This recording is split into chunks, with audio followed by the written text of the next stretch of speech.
जय माता दी, जय महाकाल। मैं राजगुरु जी महाविद्या आश्रम के मार्गदर्शन में एक बार फिर उपस्थित हुआ हूँ आप लोगों के लिए अद्भुत और रहस्यमयी साधना प्रयोग रक्त मातांगी साधना लेके।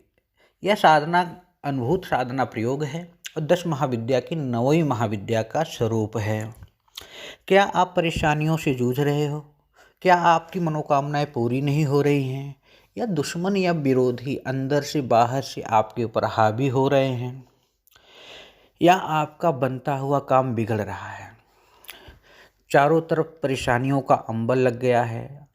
आप अपने अंदर वशीकरण चाहते हो और वशीकरण कर नहीं पा रहे हो। वाक सिद्धि चाहते हो, वाक सिद्धि हो नहीं पा रही है। या योगिनी, परी, सहजाद, पीर, यक्षिणी की साधना करते हो, साधनाएं संपन्न नहीं हो रही या सिद्ध नहीं हो पा रही हैं। या आप अपने आप को जान नहीं पा रहे हो। तो इन सब चीज़ों को दूर करने के लिए या गृहस्थ जीवन में किसी भी प्रकार की परेशानियां आ रही हैं या समाज में मान सम्मान प्रतिष्ठा नहीं मिल पा रही है, आपकी कुंडली में राजयोग है लेकिन आप उस योग को प्राप्त नहीं कर पा रहे हो, इन सब समस्याओं को दूर करने के लिए, इन सब चीज़ों को प्राप्त करने के लिए रक्त मातांगी साधना का प्रयोग किया जाता है। 10 महाविद्या की 9वीं महाविद्या का जो स्वरूप है मातांगी का, उनका एक रूप रक्त मातांगी भी है और इनके 16 स्वरूप है मातांगी के, जैसे अघोर मातांगी, अघोरेश्वरी मातांगी, मातांगी, रौद्र मातांगी, रक्त मातांगी, त्रिशला मातांगी या कड़ मातांगी। अगर आप इनकी साधना करते हैं, और सबसे बड़ी बात यह है मातांगी साधना मूल रूप से साधक के गृहस्थ सुख प्राप्ति हेतु या गृहस्थ जीवन में आ रहे संकटों के निवारण के लिए ही किया जाता है और इनकी शक्ति यहीं समाप्त नहीं होती। हर महाविद्या किसी भी कार्य को पूर्ण करने में सक्षम है और ब्रह्मांड पर अपना पूर्ण रूपेण अधिकार रखती है। माँ मातांगी का इसीलिए साधना जीवन का सौभाग्य है। और सबसे पहली बात है कि इस साधना को अगर एक बार आप सिद्ध कर लेते हैं तो भविष्य में कोई भी साधना सिद्ध करने में आपको किसी भी प्रकार की परेशानी आ ही नहीं सकती है। जिन्होंने माँ मातांगी की साधना कर लिया या रक्त मातांगी का साधना कर लिया तो ये समझ लिए जीवन के समस्त पापों का नाश हो जाता है, उसका भाग्योदय हो जाता है। साधक के समस्त शत्रुओं माँ की कृपा से निस्तेज हो जाते हैं।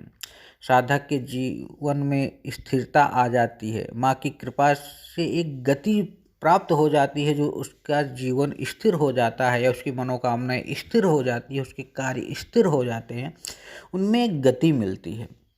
साधक की प्रत्येक कामना को माँ पूर्ण करती है।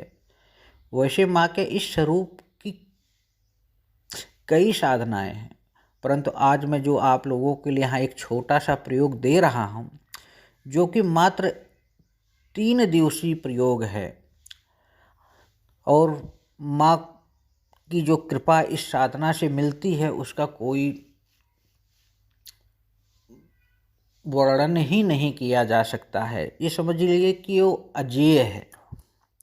अगर आप इस साधना को करते हैं तो जीवन का सुख सौभाग्य आपको प्राप्त हो जाता है। साधना करनी कैसे है आपको? इस साधना में आपको अधिक परिश्रम भी नहीं करना है। यह साधना मातांगी जो है कि उसे तो कृष्ण पक्ष की अष्टमी या किसी भी नवमी या शुक्रवार को आप कर सकते हो। साधना का समय होगा रात के 10 के बाद। साधक स्नान कर लाल वस्त्र धारण करना होगा आपको और लाल आसन पर उत्तर या पूर्व की ओर मुख करके बैठ जाना है। सामने भूमि पर एक बजोट या जिसे चौकी कहते हैं स्थापित कर उस पर लाल वस्त्र बिछाकर कुमकुम अक्षत की ढेरी बनाइए। उस पर एक गोल सुपारी स्थापित कर दें और सुपारी को भी कुमकुम से रंग कर ही स्थापित करना है आपको। इसको ध्यान रखिए। इस साधना में लाल रंग का बड़ा ही महत्व है, क्योंकि नाम ही रक्त मातांगी है तो लाल तो है। सभी वस्तु जो भी है जहाँ तक संभव हो वो लाल ही लें। उसके बाद गुरुजी की पूजन करें, अपने उनको सामान्य पूजन, फिर गणपति जी का पूजन करें। इसके बाद एक माला ये मंत्र जो मैं दे रहा हूँ, अगर मूंगे की माला है, प्राण प्रतिष्ठित मंत्र सिद्ध चैतन्य संकल्पित है और माँ का यंत्र आपको मिल जाता है तो अद्भुत है, नहीं मिलता है तो कोई बात नहीं है। तो आप एक माला ऐसे करें, ओम हुम भ्रम हुम मातंग भैरवाय नमः। ये माँ भगवती मातांगी के भैरव हैं, मतंग भैरव। इसके पश्चात सुपारी का माता मातांगी मान कर पूजन करें। अगर आपके पास यंत्र नहीं है तो कुमकुम, हल्दी, सिंदूर, अक्षत जैसे रक्त पुष्प हुआ, ये माँ को अर्पित करें। सामान्य पूजन में जो भी हो वो करें, ऐसा नहीं है कि हर चीज़ लाल ही हो, जो लाल मिल जाए अच्छा है। लाल रंग की मिठाई अगर प्रसाद रूप में मिल जाए तो और उत्तम है। तिल के तेल का दीपक जलाना है आपको। इसके बाद ओम ह्रीं मातांगी ह्रीं फट 21 बार इस मंत्र को पढ़कर कुमकुम मिश्रित जो अक्षत है माँ भगवती को समर्पित करें। एक बार फिर मंत्र को आप इसको पढ़ें, अक्षत अर्पित करें। इसके बाद 21 बार फिर आपको मंत्र पढ़ना है। इस क्रिया को संपन्न हो जाने के बाद आप निम्न मंत्र जो मैं आपको बताने जा रहा हूँ उसकी 21 माला, मूंगे की माला होगा तो बहुत अच्छा होगा, नहीं तो रुद्राक्ष की माला से करें। ओम ह्रीं हुम ह्रीं रक्त मातांगी रक्तवर्णा रक्त मातांगाय फट। एक बार दोबारा सुन लीजिए। ओम ह्रीं हुम ह्रीं रक्त मातांगी रक्तवर्णा रक्त मातांगाय फट। इस मंत्र का माला जाप आपको करना है। उसके बाद घी में अनार के दाने, कुमकुम, नागकेसर मिलाकर कम से कम 108 आहूत या हवन जिसे कहते हैं कर देना है और माँ से हृदय से प्रार्थना करनी है, आशीर्वाद मांगना है।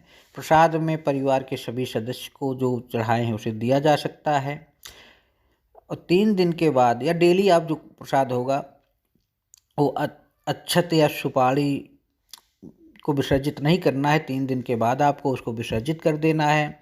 माला जो साधना में आपने काम लिया था उसे अन्य साधना में काम ले सकते हैं। इस प्रकार यह जो रक्त मातांगी की लघु साधना मैंने आपको बताई है वो संपन्न हो जाएगी। पूर्ण समर्पण विश्वास से की गई साधना कभी निष्फल नहीं जाती है और एकाग्रता तो सर्वोपरि है।